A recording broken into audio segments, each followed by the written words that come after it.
When I was 11, I picked stocks. I had the whole wrong idea. I was interested in watching stocks, and I thought stocks were things that went up and down, and I charted them. I read books on technical analysis. I read Edwards and McGee. I think that was the classic then. Hundreds and hundreds of pages. And I read that whole thing over and over again. I read everything. And I thought the first 8 years, I thought the important thing was to predict what a stock would do and predict the stock market. And then I read Ben Graham, when I was 19 or 20. And I realized that I was doing it exactly the wrong way, but it didn't hurt that I had that background and everything. And I rejiggered my mind, and when I read the book, The Intelligent Investor, and from that point, I never bought another stock. I bought businesses that happened to be publicly traded, but I became an owner of a business, and I did not care whether a stock went up or down the next day or the next week or the next month or the next year, and I didn't have any idea what it would do. I didn't know what the stock market would do, but I knew businesses.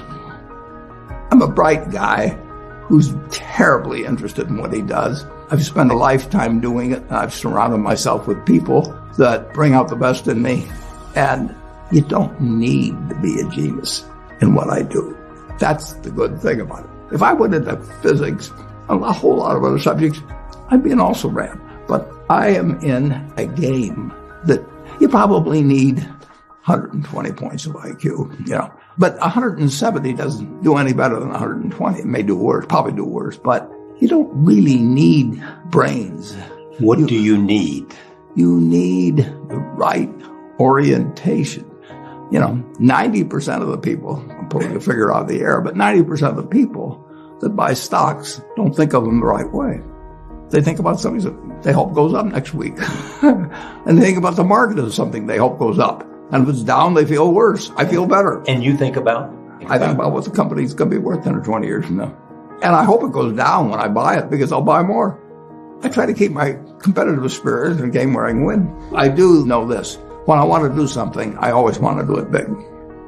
I put my whole net worth in City Service Preferred, $114.75.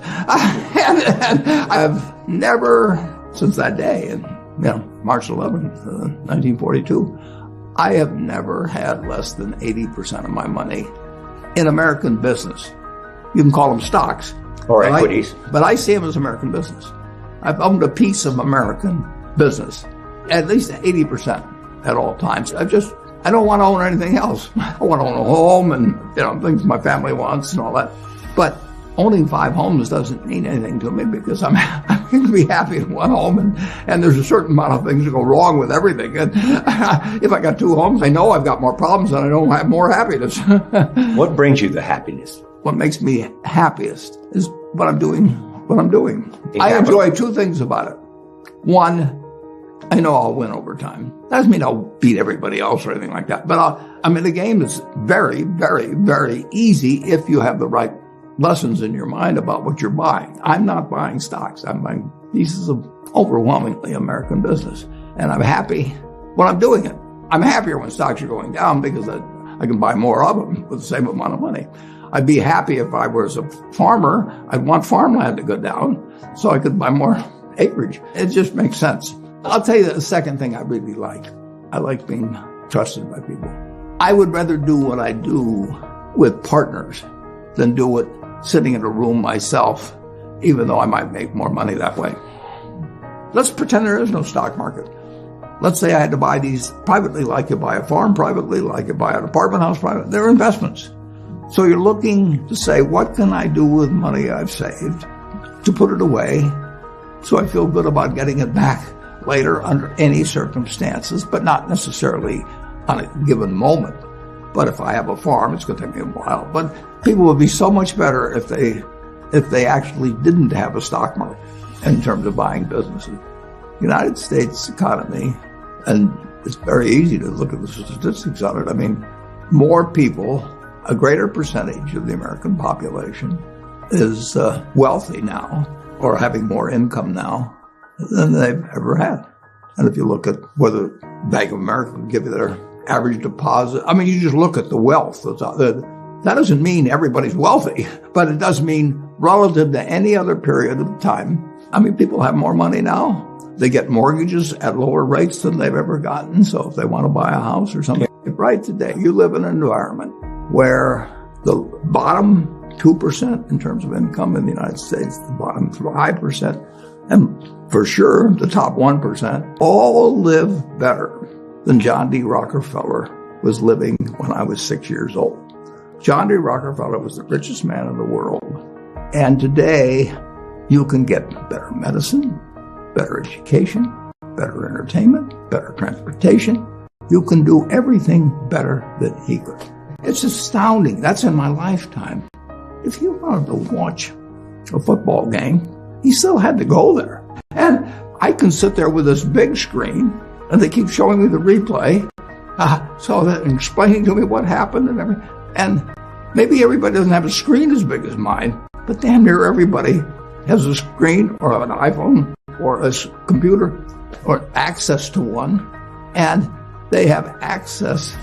When I was born, the dentist didn't use Novocaine. I mean, So there has been progress, obviously. Oh, And nowhere more than in the United States. there's no country that's done what our country's done. If you go back 3 of my lifetimes, you're looking at less than 1% of the world's population, closer to half of 1%, are sitting in this land. They don't work harder than people in all the rest of the world. I mean, in terms of hours of unpleasant labor, everybody's got hours of unpleasant labor in those days practically. They don't come laden with gold and, they are half of 1%. And they work the same hours. They got the same IQs. They may be a little self-selected in terms of enterprise, in terms of going across oceans and things. And fast forward a couple of lifetimes, and they've got 20% plus of all the bounty in the world. I mean, that is something that has worked like nothing. Just imagine that. If you've gone to anybody, Constitutional Congress, in 1789, if you go to any one of the representatives there, and you said, I want to tell you what this place is going to look like, in 3 more of your lifetimes, your great-great-grandchildren are going to be flying in the skies. They're going to be watching sports all over the world. They're going to be entertained. Their medicine. They could hold you off to a lunatic society of what he's doing. He's getting 50 cars, and he's getting a whole bunch of little claim checks.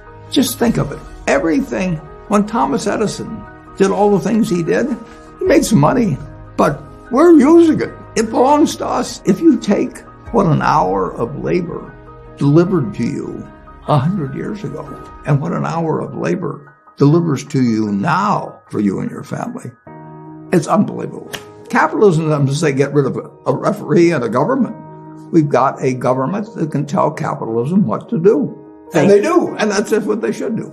And they do it in different ways at different times and all kinds of things.